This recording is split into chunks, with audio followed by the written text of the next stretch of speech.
Some states are finally taking action to protect you from coerced debt. So if someone ran up debt in your name, these new rules may be able to help you. So let's talk about what you need to know.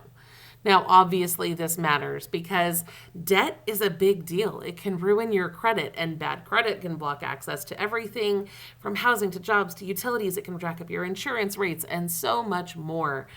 So, coerced debt is one of the most overlooked barriers that keeps low-income survivors of abuse trapped in poverty.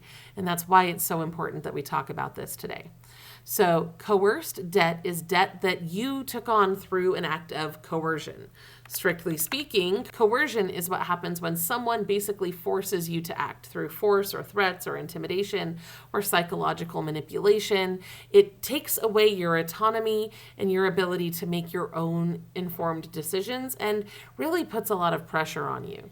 So a lot of times this could happen through fraud or threats or identity theft or through abuse. It very commonly affects domestic violence survivors, trafficking victims, older adults, foster youth, and people with disabilities who are manipulated into taking on this debt. So if an abuser uses your name, social security number, or signature to rack up loans, credit cards, or utility accounts, that could potentially be coerced debt. And like I said, this debt has consequences. You may not have done anything wrong, and you could still face challenges getting housing or jobs or benefits or all sorts of other things just because of the decisions that someone else made. Now, Vermont just made history here. Vermont Governor Phil Scott signed a law prohibiting creditors from collecting on coerced debts. So once a victim provides supporting documents, that collection has to stop immediately.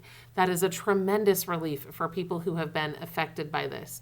It provides strong protection, enforceable rights, consumer remedies, and credit safeguards for people who have been affected by coerced debt. In fact, they built this on NCLC's model state coerced debt law, which is really kind of awesome. Now, they are joining other states that already have similar protections. So if you live in Vermont, California, Connecticut, Illinois, Maine, Minnesota, Nevada, New York, or Texas, you may have access to this kind of protection as well. And of course, if you don't see your state on this list, federal advocacy is ongoing. You still have options. You can reach out to organizations in your area and try to help propel that movement forward, because when we work together, all of our voices really do matter. Now, even if you are a victim of coerced debt and you are protected by this legislation, you still need to make sure that you avoid some critical mistakes. Do not ignore those collection calls. That silence can be used against you. Remember, what we talked about a minute ago is you have to provide some sort of documentation there, so don't just assume that it's going to disappear. Right?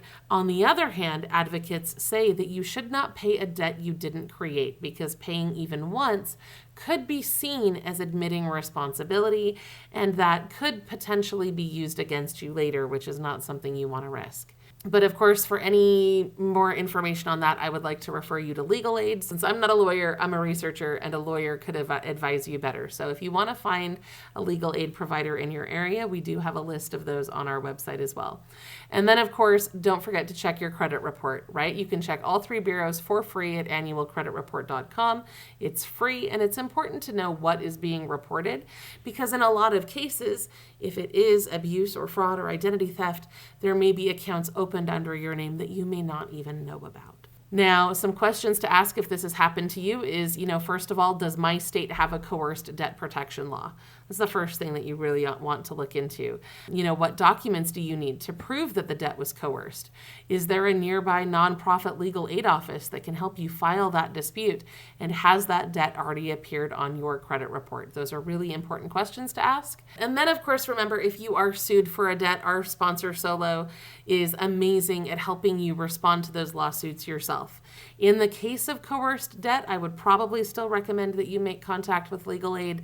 But having been in the position of someone who was sued and then I called legal aid, they weren't able to help me fast enough for it to make a difference. And Solo is always there when you need it. So I love working with these guys.